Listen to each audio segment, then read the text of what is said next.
Если президент Порошенко останется президентом Украины на второй срок? Без «если». Хорошо.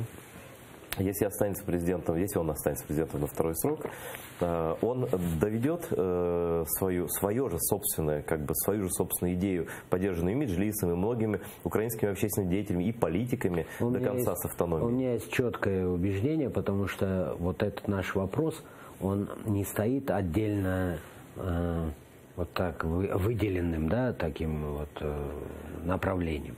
Я смотрю, как он очень жестко идет к цели по Украине.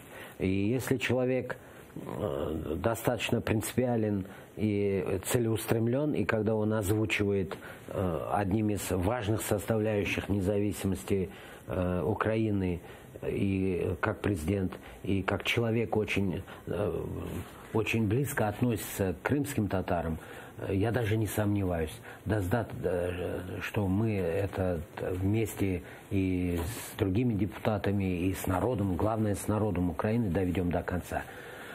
Народ наш никогда не забудет. И эти слова я ему сказал при награждении посмертно Ришата, когда он в 2014 году в Конгрессе США сказал, что я крымский татарин.